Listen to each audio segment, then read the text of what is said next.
کچھ باتیں ایسی ہیں آپ یقین کریں کہ جن کو ڈسکس کرنے کو طبیعت نہیں چاہتی، یعنی باتیں کرتے ہوئے انسان تکلیف میں آ جاتا ہے۔ جو کچھ 2-1 دن پہلے موٹر وے پہ ہوا ہے، زندہ جاوید اور روح رکھنے والے معاشروں میں یہ کام نہیں ہوتے۔ ہمیں اس بات سے اتفاق ہے کہ اسلام نے تو بہت پہلے کہہ دیا کہ عورت سفر کرے تو محرم کے ساتھ کرے، یہ بہت پہلے کہہ دیا، یہ تو بات اپنی جگہ طے ہے۔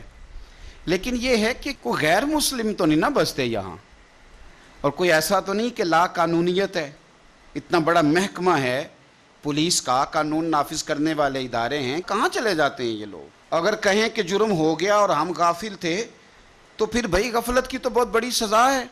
کس بات کے لیے اتنا کچھ دیا جاتا ہے، تنخواہیں دی جاتی ہیں؟ اور میں کوئی زیادہ پر امید نہیں تھا بہت ساری چیزوں سے، اور میں بڑی دیر پہلے سے کہہ رہا ہوں، ہمارے ہاں اس طرح ہوتا ہے کہ اپوزیشن کے لوگ بھی کسی بھی ایک نقطے سے آ کے فائدہ اٹھاتے ہیں، اور وہ کوئی ایک نقطہ چھیڑ دیتے ہیں، کوئی کسی گورنمنٹ کی کمزوری، تو اس پہ ذرا واہ بلے تھوڑی دیر کے لیے ہو جاتی ہے۔ اخلاص کے ساتھ الا ماشاءاللہ ہماری اپوزیشن نے بھی حکومتوں کو کسی طرف مائل کرنے کو تیار نہیں ہوتی۔ اور میں تو بڑا پیچھے سے بات کرتا ہوں کہ وہ جو 300 کے قریب لوگ جل گئے تھے کراچی میں، ان کا انصاف ہو گیا؟ جو لاہور میں دن دہاڑے 14 لوگ قتل کر دیے گئے تھے، ان کا انصاف ہو گیا؟ وہ جو معصوم بچے ان کے سامنے سائیوال میں ان کے ماں باپ کو قتل کر دیا گیا تھا، ان کا رزلٹ نکل آیا؟ تو پیچھے سے جو حکومتیں چلی آ رہی ہیں، آج تک کسی بھی مجرم کو باقاعدہ سزا نہیں دی جاتی۔ اگر سزائیں دی جائیں تو جرم بند ہو جائیں، سزا نہیں دی جاتی، مجرم کو پتہ ہوتا ہے میں نے چھوٹ جانا ہے۔ تو اب بھی یہی ہوگا۔ آپ یقین کریں جب میڈیا نے یہ خبر بریک کی ہے تو شرم سے سر جھک گیا ہے کہ یار اس وطن میں یہ حال ہوگا جو وطن کلمے کی بنیاد پہ بنا ہے، اس وطن میں یہ حال ہوگا جہاں ریاست مدینہ بنانے کے دعوے کیے جاتے، اور کوئی ایسی جگہ نہیں کہ کوئی جنگل ہے، یعنی ایک ایسا روڈ جو مصروف ترین روڈ ہوتے ہیں جن کو آپ نے جدید طرز میں بنایا ہے۔ خدا ہمیں سمجھ دے اور کچھ ہم ووٹ دیتے وقت عقل کا استعمال کریں، اور اللہ تعالیٰ اس وطن پر اپنا رحمت کی برکھا برسا دے، اور ہمیں شعور آ جائے کہ ہمارے ہر دکھ اور درد کی اگر دوا ہے تو وہ نظام مصطفیٰ ہے۔ اگر یہ سمجھ میں آ جائے صلی اللہ علیہ وسلم تو بڑی ساری چیزیں، میں اپنی طرف سے کوئی تبصرہ نہیں کرتا۔ فیض نے ایک بات کی تھی، ایک اس نے نظم کہی تھی، اور مجھے کل بڑی یاد آئی۔ اس نے شاید وہ سارا پیچھے سے لگ کے، وہ جب لوگ بیچے تھے، ایک سابق ڈکٹیٹر نے کچھ عورتیں بھی بیچی تھیں، کچھ بچے بھی بیچے تھے، پشاور ایئرپورٹ پہ کچھ لوگوں کی داڑیاں اپنے ہاتھوں سے مسلمانوں نے صاف کر کے امریکہ کے ہاتھوں پیسے لے کے لوگ بیچے تھے۔ وہاں سے شاید اس نے بات شروع کی اور آج کے اس موقع تک وہ لایا تھا۔ اس نے کہا تھا جس دیس میں ماؤں بہنوں کو اغیار اٹھا کر لے جائیں، اور جس دیس میں قاتل گنڈوں کو اشراف چھڑا کر لے جائیں۔ ایم این اے آئے، وزیر آئے گنڈے کی ضمانت کرانے، تو فیض کہتے ہیں کہ جس دیس میں ماؤں بہنوں کو اغیار اٹھا کر لے جائیں، جس دیس میں قاتل گنڈوں کو اشراف چھڑا کر لے جائیں، جس دیس میں کوٹ کچہری میں انصاف ٹکوں پر بکتا ہو، اور جس دیس میں منشی قاضی بھی مجرم سے پوچھ کے لکھتا ہو۔ اور بتا تیرے بارے میں کیا لکھ دوں؟ خود کہہ رہا ہے کہ سنا ہے تیری سفارش بڑی ہے، تیرے نوٹ بڑے ہیں، تو بتا تیرا کیا فیصلہ لکھنا ہے۔ ہائے ہائے، شاید اس سے درد نہیں ٹپکتا، اس سے بے حسی ٹپکتی ہے جملوں سے۔ جس دیس میں کوٹ کچہری میں انصاف ٹکوں پر بکتا ہو، جس دیس میں قاضی منشی بھی مجرم سے پوچھ کے لکھتا ہو، جس دیس کے چپے چپے پر پولیس کے ناکے ہوتے ہوں، جس دیس کے مندر مسجد میں ہر روز دھماکے ہوتے ہوں، جس دیس میں جان کے رکھوالے خود جانیں لے معصوموں کی، سائیوال میں گولیاں ماری جائیں بچوں کے سامنے، جس دیس میں جان کے رکھوالے خود جانیں لے معصوموں کی، جس دیس میں حاکم ظالم ہوں سسکی نہ سنے مجبوروں کی، جس دیس کے عادل بہرے ہوں آہیں نہ سنے معصوموں کی، جس دیس کی گلیوں کوچوں میں ہر سمت فحاشی پھیلی ہو، اور جس دیس میں بنتے حوا کی چادر بھی داغ سے میلی ہو، جس دیس میں آٹے چینی کا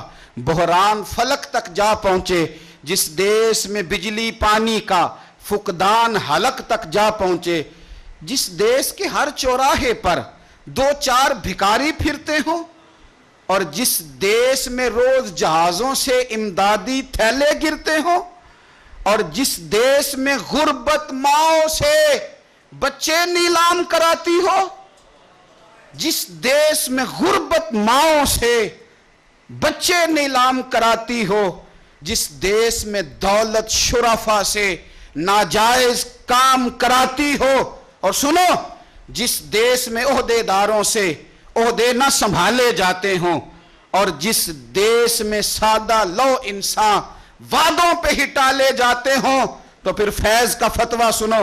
فیض کہنے لگے جس دیس کے عہدے داروں سے عہدے نہ سنبھالے جاتے ہوں، اور جس دیس کے سادہ لو انسان وعدوں پر ہی ٹالے جاتے ہوں، اس دیس کے ہر ایک لیڈر پر سوال اٹھانا واجب ہے، اور اس دیس کے ہر ایک حاکم کو سولی پہ چڑھانا واجب ہے۔ اس دیس کے ہر ایک حاکم کو پھر سولی پہ چڑھانا واجب ہے۔ یہ سنو فیض کا فتویٰ، کیا تماشا ہے۔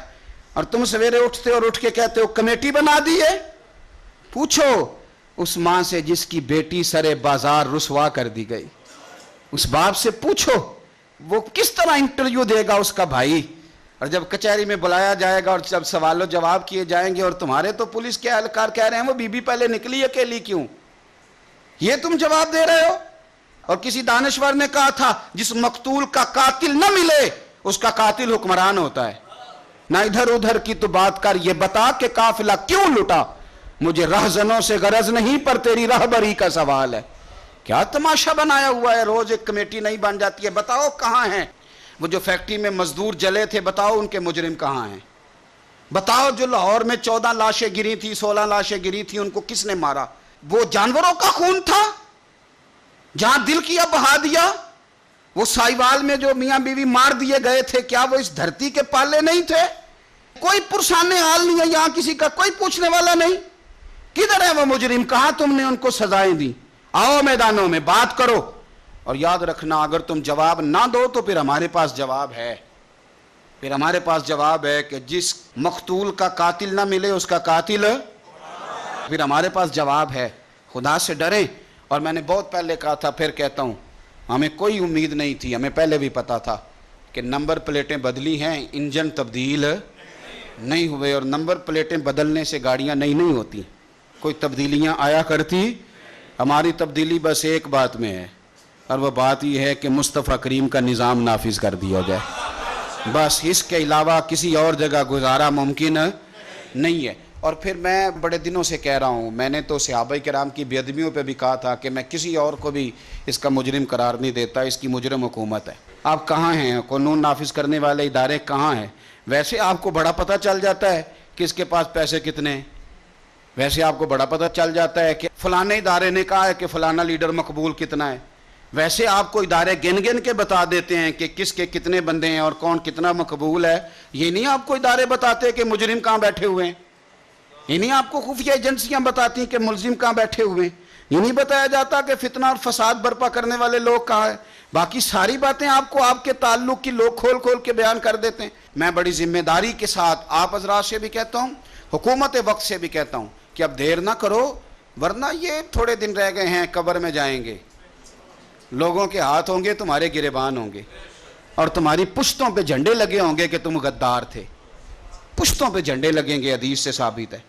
تو اللہ سے ڈر جاؤ، وقت ہے، واپس لوٹ آؤ، ابھی تو ٹائم ہے، تمہیں معافی مل سکتی ہے۔ اور یہ کوئی بھی پچھلی اس سے پچھلی حکومت کوئی بھی ایسی نہ بنے کہ جناب ہم بڑے اچھے تھے تو یہ ایسے ہیں، میں گنوا چکا ہوں کہ کہاں سے قتل ہوتے آ اور کس حد تک ہوتے آ رہے ہیں۔ اللہ تعالیٰ بس ہمیں سمجھنے کی توفیق عطا فرمائے۔